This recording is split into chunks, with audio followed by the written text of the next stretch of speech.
Here's the Thomas Story Library book, Diesel.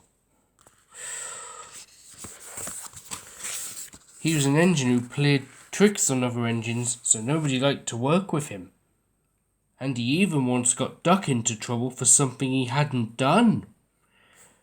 But when Thomas got into trouble, would Diesel come to his rescue? Let's find out, shall we? One morning, Percy wasn't feeling well. His joints ached and he couldn't breathe properly. The Fat Controller came to inspect him. "You need to go to the works to be repaired," he said.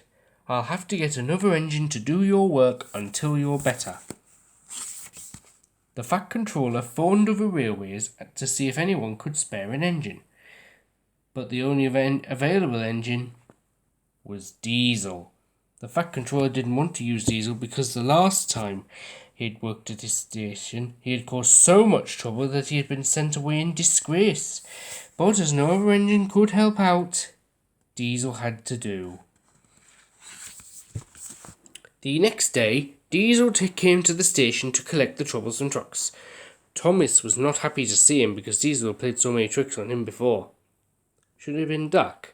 Anyway, "Take these trucks to the harbour," Thomas said. "But don't play any silly tricks," he warned him. "Yes, Thomas, of course I won't play tricks. I'll do whatever I'm told," Diesel said slyly. I'm not sure he means it, don't you?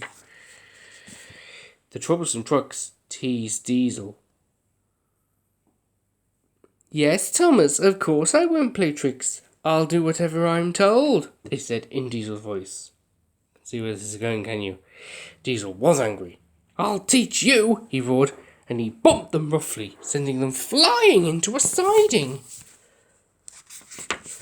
The trucks crashed through the buffers and slid off the track. Diesel hadn't meant the trucks to crash. He had only wanted to scare them, but he still wanted them to do as they were told, so he said, "That'll teach you to laugh at me." The Fat Controller was very cross with Diesel. "You will go back to the other railway as soon as I can arrange it," he said sternly. "I won't have trouble on my railway." After such a severe telling off, Diesel was glad to be going home. A few days later, Daisy was going up a hill when she felt something splash against her wheels. But when she stopped at the next station, she felt hot and her joints were stiff. You've lost your oil," her driver said. "Bertie can take your passengers while we get you repaired." Thomas had to go over the hill where Daisy had spilled her oil. He was halfway up when his wheels started slipping on the oil. Suddenly, Thomas, Annie and Clarabel slipped back down the hill. As they reached the bottom, Clarabel's wheels bounced off the main track onto an unfinished siding. Her front wheels fell off the end of the track and sank into the mud. Thomas was left stranded across the main track.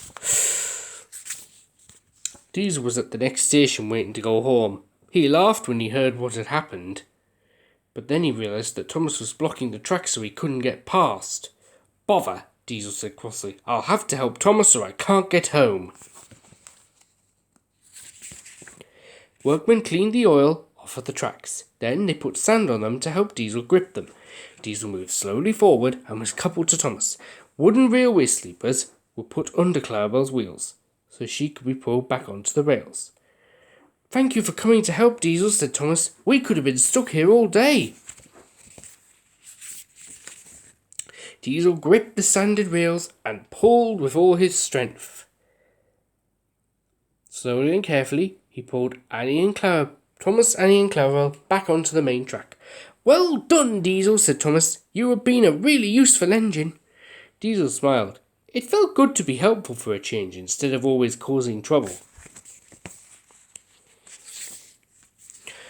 Diesel carefully pulled Thomas, Annie and Clarabel over the slippery hill and onto the Fat Controller's station. "Good work, Diesel," said the Fat Controller. "You've been so helpful today that I am happy for you to come back to work at my station." Diesel smiled. He was pleased that he was going home, but he was also glad that he could come back again to work for the Fat Controller. Hopefully not to cause trouble.